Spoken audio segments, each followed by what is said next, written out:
네, 오늘 박지원 후보자 청문회 소식 정리해 봅시다. 예. 오늘 오전에는 도덕성과 정책 역량을 검증하는 청문회였고요. 오후에는 비공개로 열리고 있습니다. 대북정보 등 민감한 국정원 현안과 관련된 거였습니다.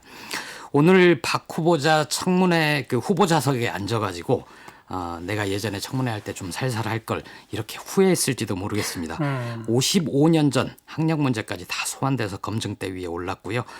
정작 박 후보자 본인은 박근혜 이명박 정부 때 국무총리, 검찰총장, 감사원장 후보 등 쟁쟁한 후보자들 9명을 날리는데 혁혁한 공을 세운 적이 있었죠. 네, 박지원 후보자가 장관도 지냈었죠. 예. 인사청문회 안 거쳤었나요, 근데? 1942년생이죠. 현역으로 뛰는 정치인 가운데는 1940년생인 김종인 미래통합당 비상대책위원장 다음입니다.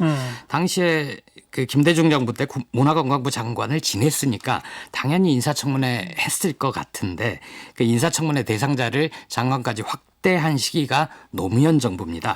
따라서 박 후보자가 임명된 당시인 1999년도에는 장관이 인사청문 대상이 아니었습니다. 예. 그래서 한 번도 공개 검증을 받은 적은 없습니다. 오늘이 처음이었죠.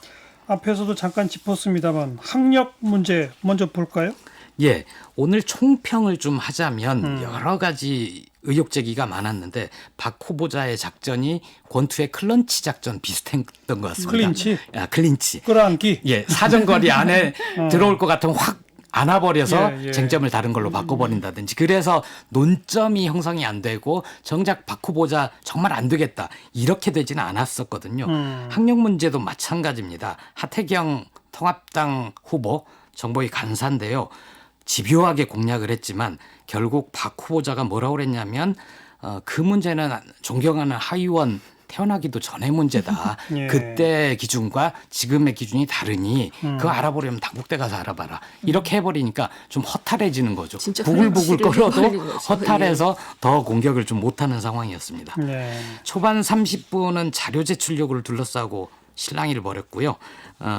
하태경 후보가 그렇게 얘기를 하니까 결국은 이제 55년 전 얘기를 꺼내면서 당국대 가서 물으시라 이렇게 얘기를 했습니다. 네.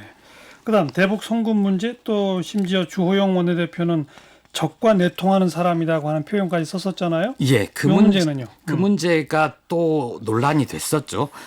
다른 의원의 질의에는 적과 내통하는 사람이라고 얘기를 했지만 다 이해한다 이러고 넘어갔다가 주호영 의원이 그 얘기를 하니까 발끈했었습니다. 그리고 주호영 대표는 내가 그 증거를 제시하겠다 하면서 6.15 남북 정상회담 당시에 4.8 합의서라는 것과 예. 또 다른 합의서 아마 그게 실제 한다면 부속 합의서 정도 될 것 같은데요. 네. 경제협력에 관한 합의서를 제시를 했습니다.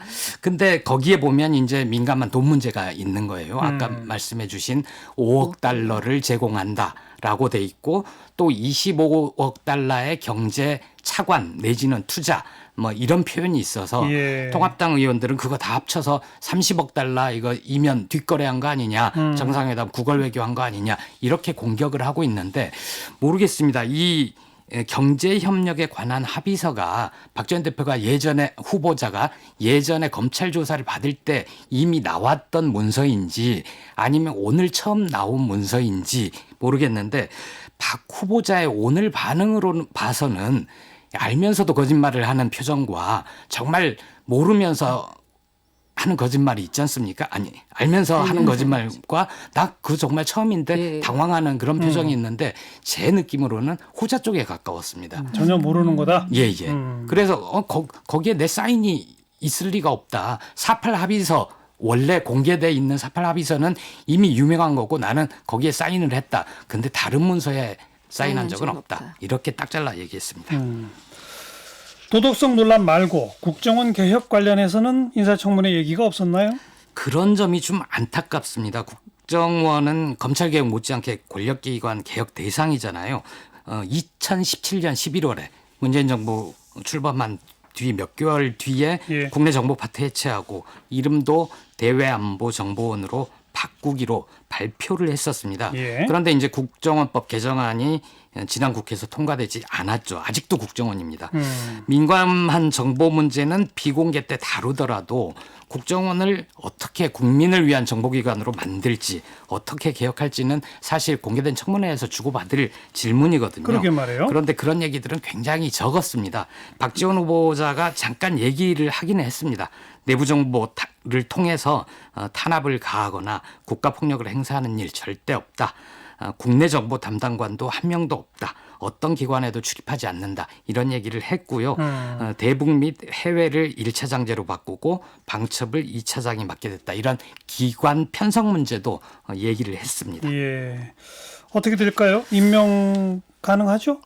예, 제 생각에는 이게 국민들이 공분을 살 정도의 저 사람 국정원장 안 되겠네 예. 할 정도는 모르겠는데 그 정도는 아닌 것 같습니다. 예. 그래서 이인영 통일부 장관의 전례에 따르지 않을까. 이인영 장관 케이스를 보면 청문회 다음 날 청문 보고서를 민주당만 모여서 채택을 하고 사흘 뒤 여기서 사흘이는 3일입니다. 네. 사흘 뒤에 임명을 했거든요. 예. 그러니까 박지원 후보자도 이달 말이나 늦어도 다음 주 초에는 임명될 것 같습니다. 뉴스 사이다였습니다.